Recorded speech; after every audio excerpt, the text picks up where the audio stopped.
You're listening to Pardon the Disruption with your host, Tom Young. Hey, hi, everybody. Hey, welcome to the show. This is Tom Young. Let's go around the room. This is Rohan Kapoor. This is TJ Young.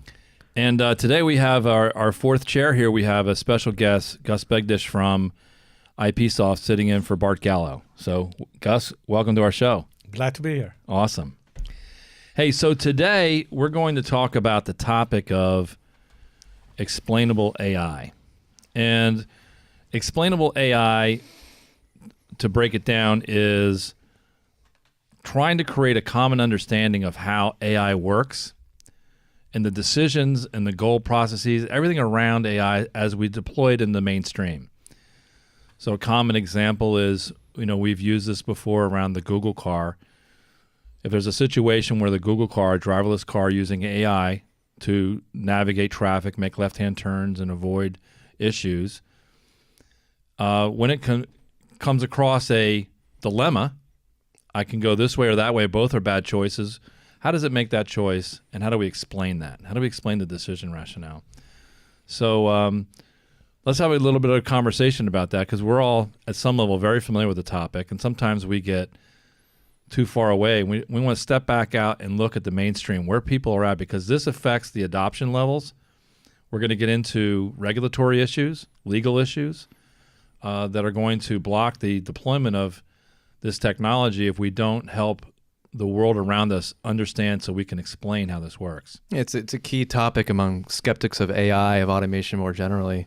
If they're already not believing in the efficacy of the tools, and the people building these tools, selling these tools, can't explain what decisions or how the decisions are being made by these robots, by these AI algorithms, why should I invest in this solution? It seems like there's the understanding is very primitive in a way if I'm talking from their standpoint. I think it's an honest argument to bring that up. And the whole term is it's a black box. It's a black box if you can't describe what's happening in the middle of all the calculations that make up the supposed artificial intelligence behind these machines. Yeah, and I think you started, about a decade ago, it started in the engineering community actually building the systems and then building the models.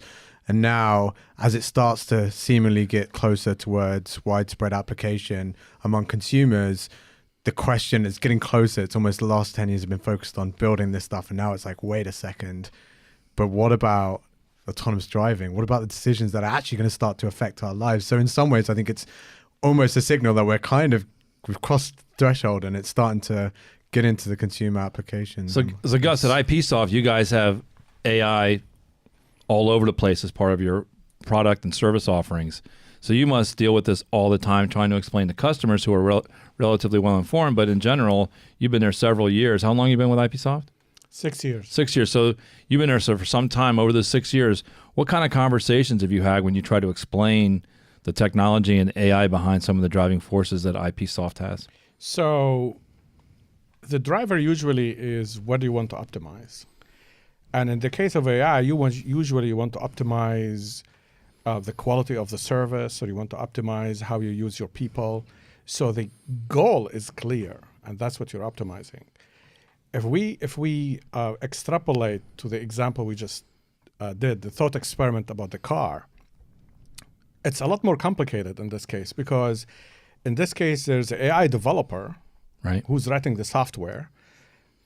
There's the owner of the car, presumably the owner of the AI, and then there's the operator of the car, which could be different from the owner. And each one of them may have a different goal in mind and different things to optimize. So the AI developer may be worried about, I just don't want a lawsuit. The owner of the car doesn't want to pay for damage. The operator of the car, the person in the car, wants to protect herself or himself, right?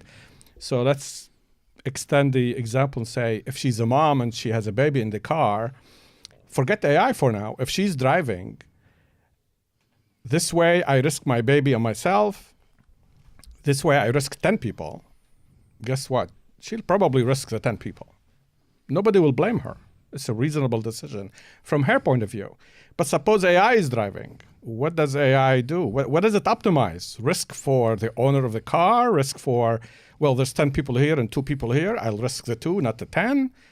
What does AI? What is it we want it to do? That's usually the problem. What do we want AI to do? So therein lies the issue. I think there's two, well, at least two dimensions to understanding this explainable. What is the goal set that's being programmed into the platforms? So to me, I couldn't say for sure what is the Google optimization parameters. The second thing is, once it has those optimization parameters, how does it actually chug along and get the answer? I think most people are less concerned about the logic about coming up with the answer. They're more interested in the goal alignment to their value system. Was that fair? Do you guys agree with that? I would agree with that, but I'm not sure that's actually what's happening. Most of the conversation I'm hearing is how does it reach that decision? And I think we're kind of jumping the gun because we should do exactly what you're saying. Yeah. Decide on the goal first, then we worry about how to execute or achieve that goal. Yeah, I think the skeptics are almost attacking the developers of the technology Exactly. because they're not defining the values of the human race for what decision you want to make to hit a certain group over another, to save one, to kill five, opposite. I mean, and then there's differing values per culture as well, but I think it's a discussion that we all need to have. It's not just something that the AI developers in Silicon Valley need to have. It's everybody. Exactly. So that decision should not be left to the developers. No. It's everybody. Everybody has a stake. And that's example. I like it because it's it shows what's at stake for everybody. Everybody needs to be pulled into this conversation, which means we as a technologist have to explain what's at stake to everybody, because everybody has a stake, and we shouldn't be the only one making those decisions. Mm-hmm. So last quarter, South by Southwest conference happened, and we had an opportunity to speak to the senior editor from Singularity Hub. Now, Singularity Hub is an online portal for Singularity University, where they outline lots of different good technical articles about what's happening in the industry. They just recently acquired Futurism, which is a similar website. And we got a chance to speak with Vanessa Bates Ramirez, who's one of their senior editors. And she was at South by Southwest. And this topic was part of the conversation. And we got a chance to speak with her on Skype. And we recorded some of that call so we could get a sense of some of her thoughts. But we asked her what was being discussed there. And in this first clip that I want to show, she talks about the two schools of thought that were being discussed at South by Southwest on this topic. So let's go to that clip. Well, in general, I think there's actually two separate schools of thought that are concurrently developing right now on this topic. And you have the one camp where people are saying kind of what I said in my article is that, we have to make these systems more explainable. We have to build it into them to be able to explain themselves to us. We need to be able to question them, and we can't move forward until we start incorporating that. Like, that's the most important thing. And then this other school of thought saying, well, yeah, that's kind of important, but if we do that and we wait until they're perfectly explainable, then we'll waste a lot of time and we'll waste a lot of, potential gains in efficiencies by waiting for them to be perfect. Then we'll never end up adopting them. So that was an interesting take from her on some of the conversations that are happening, and I'm going to call it the mainstream, right? It's at some level a little bit outside the pure technology world where we're focused on driving things. But this notion of the phrase the perfect is the enemy of the good has some applicability here. Right, and people are scared of what's new. I mean, we talked about that with her on the phone. One accident from a Tesla autopilot vehicle or a Google car will make national coverage, and it gets repeated over and over and over again. But you don't see statistics every night. If we're continuing the whole car safety analogy, you don't see statistics every night on the total crashes and fatalities on the road on the 11 o'clock news. It's just not part of it. It's something that we expect and that we're okay with. So there's different set of standards. I think that was the point she was trying to make there. Yeah.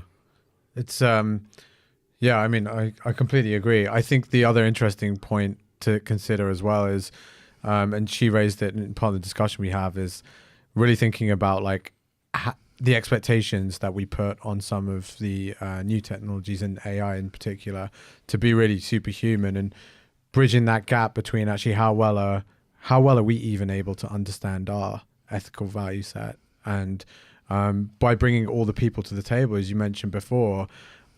My personal opinion is I don't know whether it's an interesting, obviously you need a diverse set of perspectives when you're talking about this stuff, but how well can actually people agree on that goal between themselves anyway, right? Like everyone has very differing opinions, so even bringing them to the table, that's going to be a very diverse, interesting conversation between the participants. So it's and it's not universal. Like I think TJ, you mentioned, it's cultural. Yes. The US may say the owner takes precedent. Somewhere else say no, it's 10 people versus 2 people.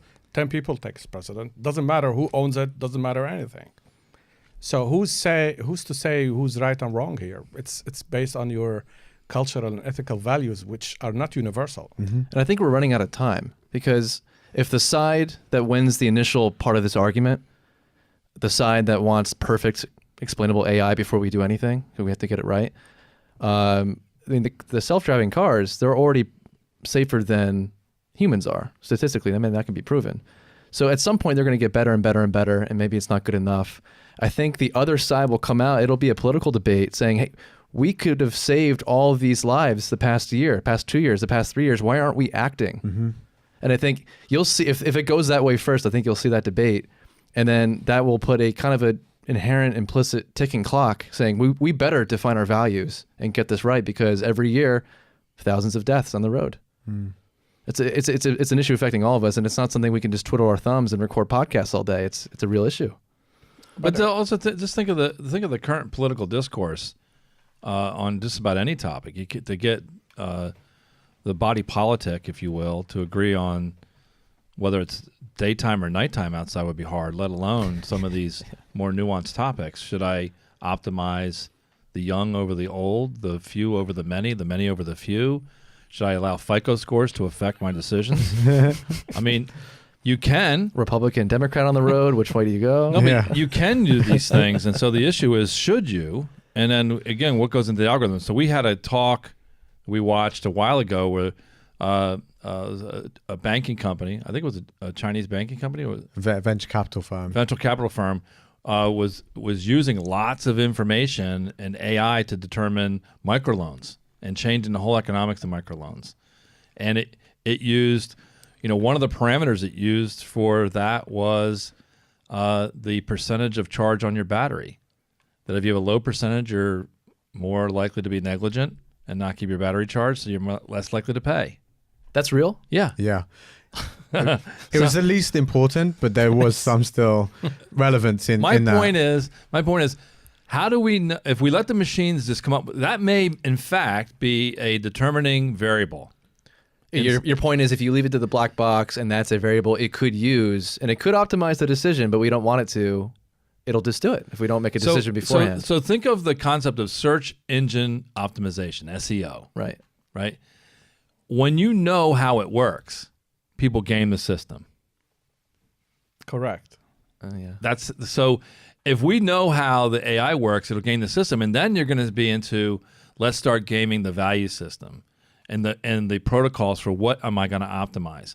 And at some level, we need to disclose the optimization, but the disclosure of the optimization therein creates an unintended consequence of creating people who game the system through the equivalent of a search engine optimization. They optimize their driving, or they wear certain clothes when they're a pedestrian to avoid the person being hit. I mean, people with blue clothes don't get hit, with people with yellow clothes do. So I don't wear yellow when I'm walking. I mean, I'm just making stuff up, but those are the kind of things that people are going to have to deal with. Or Mercedes say, I'm optimizing for you, owner, and you as a possible buyer say, well, that's the car I want. I don't care about the other people. I care about the safety of my family. Yeah, but then who knows? But then all of that optimization, especially when you're talking about from a personal front, that implies to me that you are a human getting in the way and actually altering the program to run in a way that you want it to run, versus the true way that we should be letting this stuff go which is just let it crunch the data, let it come out with the optimal solution. So I don't know. It's that getting involved to some extent by trying to understand what's in the black box is actually I think it's gonna mess up the optimization of this. So let's talk. So a couple things. We're using life and death. To use as a hyperbole to help flesh this out. But for the most part, AI is being deployed across the spectrum from a simple thing like routing you from here to from home to work. You know, if it routes you the wrong way, the consequence is you're late. Versus if I let it make a decision on driving a car, I could live or die. So this next clip we have with Vanessa, we talk a little bit about the concerns about where does the real concern lie. And here she talks a little bit about the fact that the real concerns are application specific and have to do with where we're deploying. We'll give it some leeway in certain areas, but less leeway in others. So let's go to this next clip. We need to find a middle ground between AI being explainable and, its utility, and where is that middle ground? And I think the answer is probably going to end up being, or kind of already is, the situation that it's being applied to, right? So if it is life or death situations such as medicine, potentially self-driving cars, military uses, then explainability will become more important and, we'll put more emphasis on it. But if it's something maybe not as crucial, then I think people will feel more comfortable just going ahead and building the systems without necessarily letting them be 100% explainable. So in that clip, she really talks about, and I think I agree with this, which is the notion that the substance of the matter actually matters to when we're concerned about this, and really gets to the notion of, I think, we talk about whether AI is explainable or not. There are some aspects that aren't explainable, but in many cases, you can explain what's going on. But it may be an issue of you don't want to disclose it. So if you disclose you may not want to disclose, but we may not have a choice. So Gus, your perspective, somebody says AI is explainable or not explainable. How would you say yes or no to that?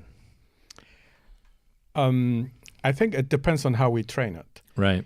If we train it just to give us the best possible answer, and that is the only output we need from it, that's probably not explainable. But suppose we train it to give us the answer and why, then that is somewhat explainable.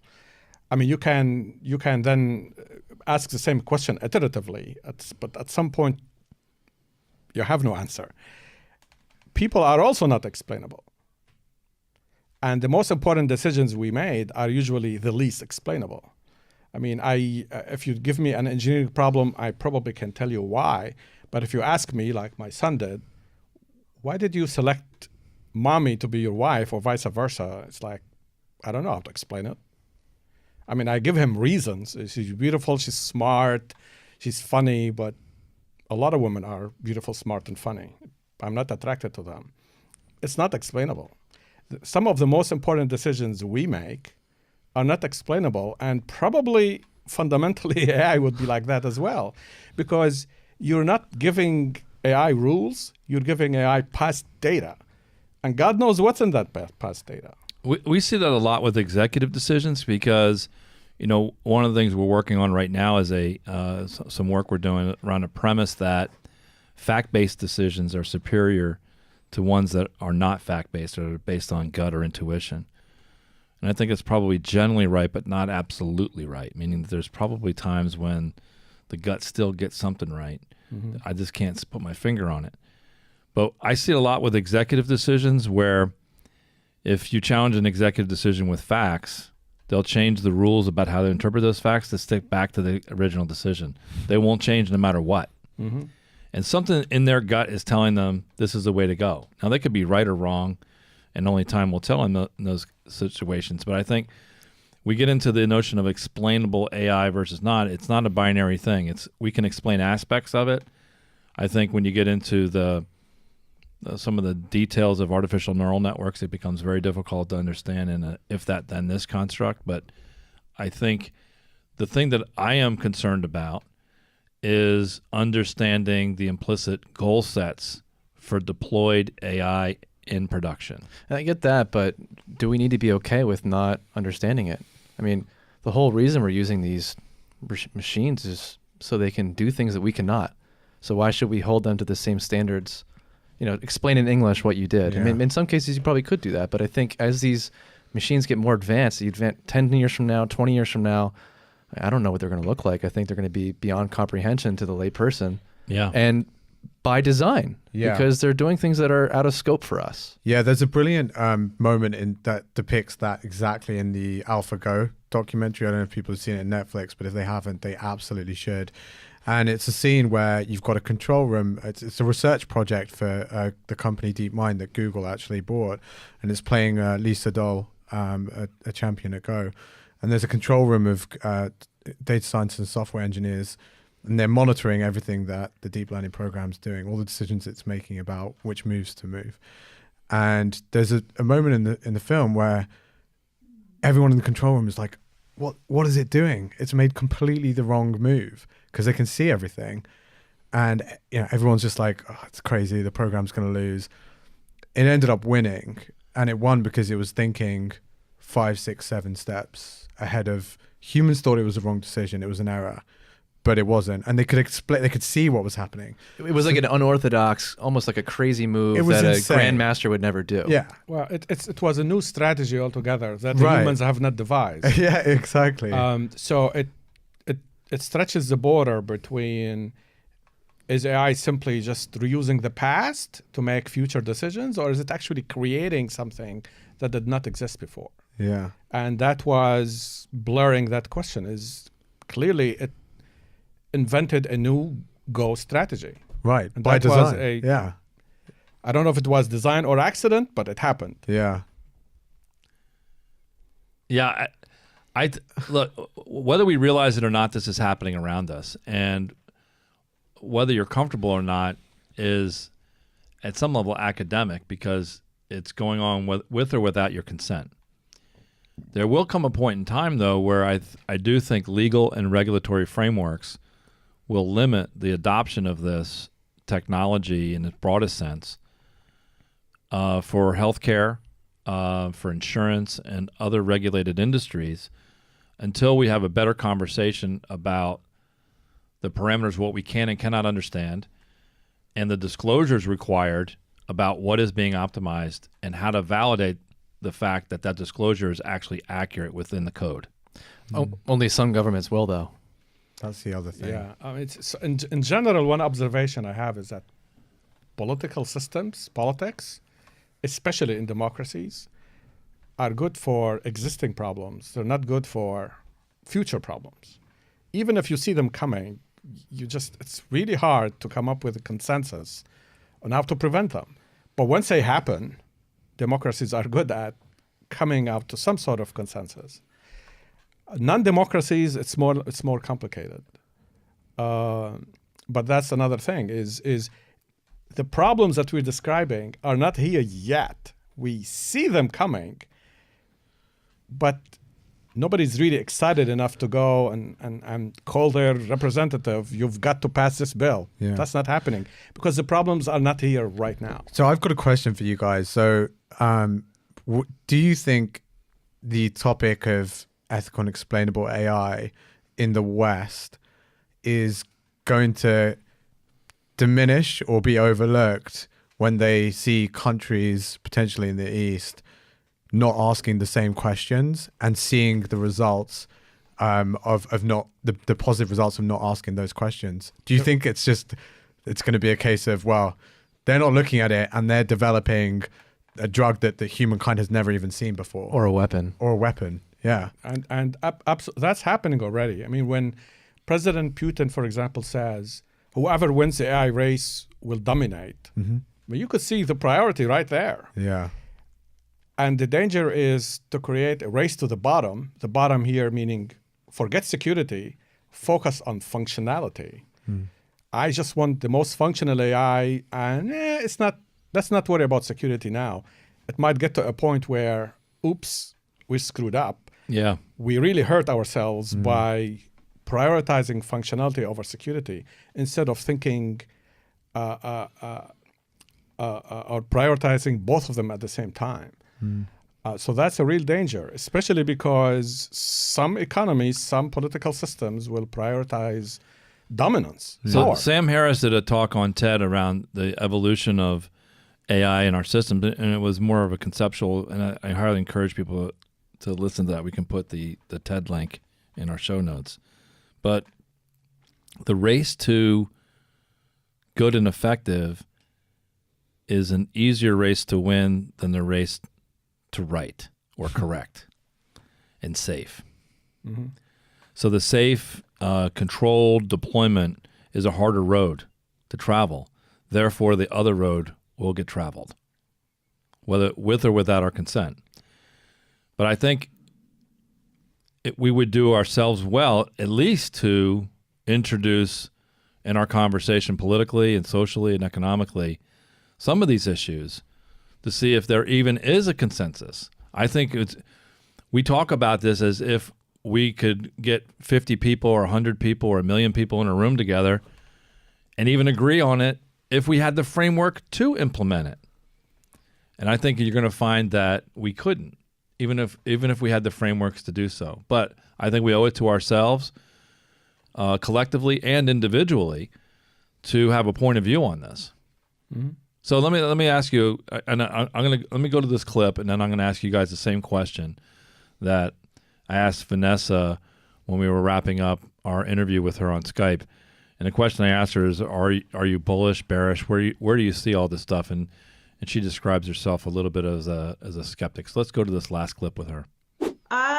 Like I said, I'm a skeptic in general, and also when it comes to tech. And I think that a lot of the unintended negative consequences are really important to think about and to be aware of and monitor. So while I'm enthusiastic, I would say I'm definitely wary, even of things like phone use, the amount of time that we all spend on our phones and how that might be rewiring our brains, and our attention spans have changed, and we're better at multitasking, but we're worse at just focusing on one thing. And is that good for humanity? I probably not. And more just even small things like that are side effects of tech moving into our lives that I think we need to be aware of and think about. So that was Vanessa giving us her point of view on being, bullish, bearish, optimistic, pessimistic. She described herself as a skeptic, which I think is a healthy point of view because we don't have answers to all these questions. So let me just open this up and ask you guys, if I ask you a similar question, like, where are we at? What are your concerns? Are you more concerned, less concerned? Is it something we should do? It's something that's nice to do, a need to do? We're bullish, bearish, optimistic, pessimistic. Rohan, what do you think? I definitely think that the ethical conversation needs to be had. I don't think explainable AI is. I don't think people are going to even get around to it by the time that this stuff really takes off. Will this be the least listened to podcast that we did? Probably. I think it will be listened to because I think the topic's hot right now, but I think that the positive advancements that we get from some of this stuff and some of the advances, especially in the East, where they overlook this stuff, is going to negate even the point of really talking about how to explain AI or even people can understand it. TJ, what do you think? To be honest, I think the whole discussion around explainable AI, I think it's a little overblown. I think that AI is continuously advancing in terms of its output and its efficacy. I think that that's going to trump that discussion eventually, and I think we're going to be looking at performance-driven adoption of technology, looking at the results. In terms of being bullish, bearish on the technology itself and really looking long-term, I'd be lying if I gave a really definitive answer. I mean, I enjoy watching Sam Harris and all of the pessimistic talks. I don't know. I think that we are putting too many eggs in that basket. I think that we are making a lot of assumptions saying that, the Terminator's coming, if we're talking about utopia, dystopia. I think that there's a lot of prosperous, at least short-term future before an end game like that is met. So, Frank Casal and I had that interview about a week and a half ago, and he gave a pretty interesting answer on that point, was he said the next 5 to 10 years would be great, and then not so much. Yeah. Right. If it's a runaway train, and that's the question. I think no one really knows. I think Sam Harris is one of the better arguments around it, but again, it's all speculative until we get there. What do you think, Gus? Are you pessimistic, optimistic, bullish, bearish? I am guardedly optimistic. I share TJ's view is that I don't think explainability is the issue, because explainability seems to me it's about the how, whereas what we really need to focus on is the what. What do we need? What do we want to happen? Yeah. And we want to frame the argument that way, because that's what's in stake for you. And then we'll worry about how to do it. And I agree with you about the 10 years may be great, and then we'll start to see problems. Some simple solutions could be hold the AI developer as liable if something goes wrong, because that will force them to be cautious. Otherwise, if all they see is, I want to make $100 billion and screw security, that will not work. If right from the start they know, if I do a mistake, then I'm liable for it, then they worry about security and safety as well as functionality at the same time. How about you? So, Gus, I think I like Frank's answer. I mean, I tend to. It's easy to get drawn into the sensationalism, the excitement of a dystopian future. But I would say I think it's going to be a tale of two cities simultaneously. And I believe there'll be short-term benefits, and then those benefits will concentrate to a few, and the short-term detriments. And today it's almost like two triangles on top of each other. You're going to have right now the benefits are broad for everybody because we're seeing productivity in the economy. But we're going to start to see those benefits concentrate to a few, all the way up to the owners of these technologies, where you see wealth concentration. This is the classic 1% becoming the 0.1%. But then I think you're going to see these broad benefits, which are correlated to a small amount of people who are negatively impacted by this today. You could say, well, medallion taxi owners, the people in New York City, had their medallions devalued by more than half with the deployment of advanced technologies like Uber and where that's going and different things like that. You start to see, traders on Wall Street lose their jobs. So you see a few people starting to really get displaced. That will grow rapidly in the next 10 years. What happens at the end of that, I don't know. But I would say it's going to be a tale of two cities, and I'd like to see it start to have conversations about what that's going to happen. And the gem I'm walking away from on this discussion that Gus brought up is I'd not heard this before, and I think it's pretty interesting, which is democracies and really our form of political discourse are good at solving today's problems. They're not good at solving tomorrow's problems or even hypothetical problems. And the problem that I am concerned about that is the problems, once the problems manifest, it's often too late to fix. And it's the nature of machines and digital speeds and exponential growth patterns that the moment it becomes a problem, it's too late to fix. Yeah, to that point, I think I'd say I'm pessimistic around humans' ability to be agile and to do away with or redesign the bureaucracy that runs the Western economies and countries today, really the whole world, because we can't keep up with it. The pace of change is just too fast, and it's advancing at an exponential rate. We can't manage this world the same way we are now, and the economic systems have to change. I mean, if we're not talking about Terminator crazy dystopia, just a short-term threat of automation on the public, we don't have a set plan to deal with automation and loss of jobs at scale. It's great for a business. It's great for the business case. It's great if you're selling this, if you're in this business. But what about the macroeconomic view of the public? I think if we don't, I'm optimistic that we will figure it out, but I'm pessimistic around how fast we will do that. I think there's a period where it'll catch us off guard because we're not quick enough. You just reminded me of something my son brought up when he was applying to engineering college. One of his points was, one of the reasons I want to be an engineer because I see the gap between how quickly politics can evolved to catch a problem versus that of engineers. So he thinks engineers needs to step up because they see the problems, the future. They think about the future a lot. And they're going to be more critical in foreseeing and educating the public about these problems so they don't become unfixable, like you said, Tom. Yeah.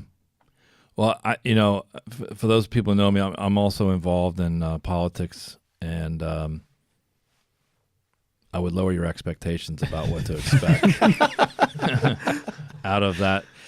It's a dirty game. I mean, if you're an engineer, you may not want to deal with that and make some money in the private sector. It's a den of vipers, and we're trying to have I would characterize this as an honest, open discussion, and I don't sense an agenda here other than we're all trying to seek to understand a point of view so that we can be more informed. That's not the way politics operates. And so in that sense, I would say I'm pessimistic about the ability of the system. I'm not going to point to an individual or a group of individuals, but the system to adapt well. And politically, I think as this gets to a tipping point, when we look at the technology deployments, I think our political system will not survive its current form. And you see it today with discussions around concepts like universal basic income, which would have been laughable 20 years ago, is now being discussed as a rational response to the broad elimination of productive work for people. You just simply can't say, well, they'll figure it out or whatever, because you're going to end up with political violence, black swans that will affect the whole purpose of why the wealthy or why the business class is even deploying these technologies. They're doing it to some level to make more money and have a profit and be better positioned in their industries. But to what end? If you leave your brethren in society behind in a broad sense. So I don't think our political system survives the technological advancements that we're looking at. But I don't have a point of view on what will emerge. I mean, I agree with you. And I'll make it even more complicated by saying as AI becomes more prevalent, it actually becomes a power player. In the sense, for example, think about an HR department. As you rely more and more on these AI making hiring decisions for you, you may, in theory, be still responsible for hiring. In practice, you're kind of giving it away little by little to something you control in theory, but in practice, you just do always what the AI tells you to do. So that's a power play, and politics is about power. So now all of a sudden, there's a strange, mysterious force we haven't studied before. That's part of the politics, because politics is about controlling and managing power.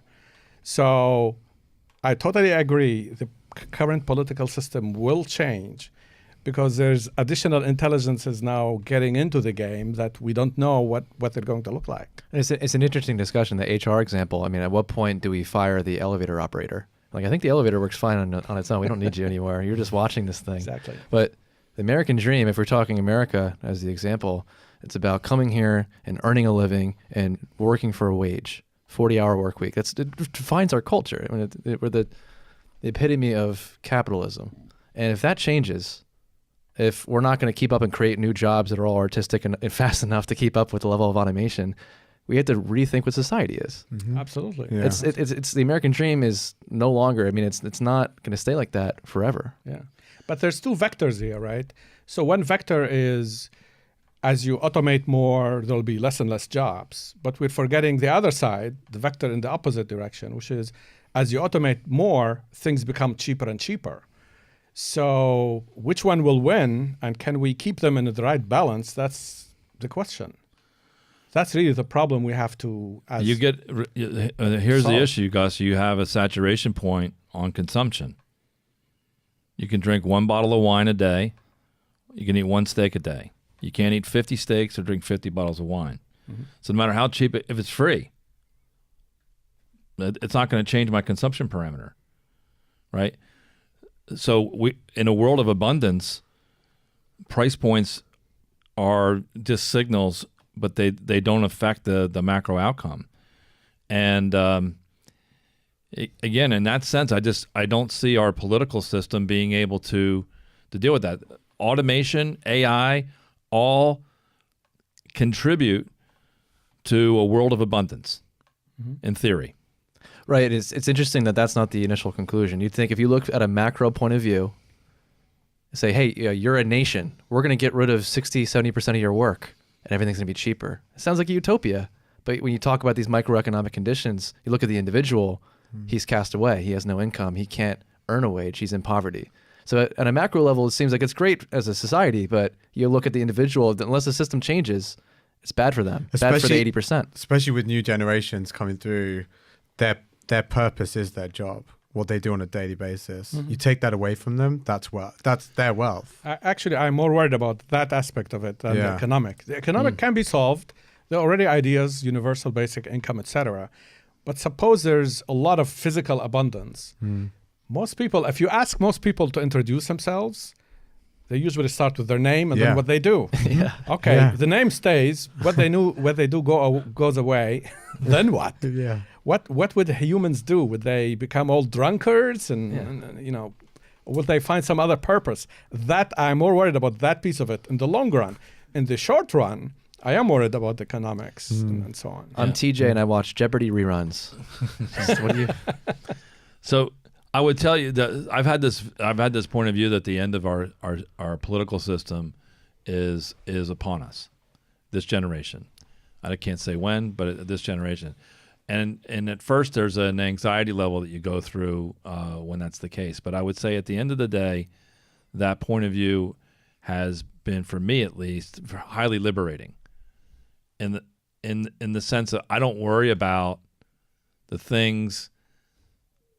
I don't want to sound the wrong way, but I don't worry about things like retirement and what the world's going to be like in 2030 or 2040, and will I have enough resources and all the things that people go through when they approach their job and savings and 401ks and things like that. Because I just view that that slate's going to get wiped clean before that ever happens. Now, what comes in its place? I just assume that if you are a positive entity in whatever ecosystem that is, like you're a contributor, you work hard, you do things, you're nice to people around you like you have good relationships. You look at, instead of money, you look at things like love and other things like that. Those are the parameters that are going to be valuable to you moving forward. So I think it's at some level, it's liberating. It's way off topic here about what we're talking to, but I think when we start to see this and we see the concerns, one reaction is to raise your hands like, oh, this is going to be terrible. But I would say what's going to emerge here will likely be better in the long term. I just think it's going to be turmoil while we change and let go of the old. I agree. So that actually makes me feel better, because the one line I would close with is it's the coming of these machines that will send us back to thinking about what it means to be human. It's back to the most existential problem we have. What does it mean to be human? What is our legacy? Why are we here? These machines will finally enable us to ignore the details about 401k and money and this, and focus about why are we human? What are we here to do? Gus, you're giving me an existential crisis. Yeah. Damn. Well, that's a great way to end this. We talked about explainable AI, and then we really get into the base philosophies that have plagued man. And I think if we look at it positively like that, then this is a good thing for us. So hopefully this is not the end of this conversation, just the beginning. And I want to thank Gus for being here with us today. Yeah, thank you. Yeah, thanks a lot, Gus. We look forward to doing some more stuff together. All right, thanks everybody. All right. Hey, thanks for listening to Pardon the Disruption. We'd like you to subscribe to our podcast if you like it. You can find us on most of the platforms where you get your podcast from, whether that be iTunes or YouTube or whatever you're on.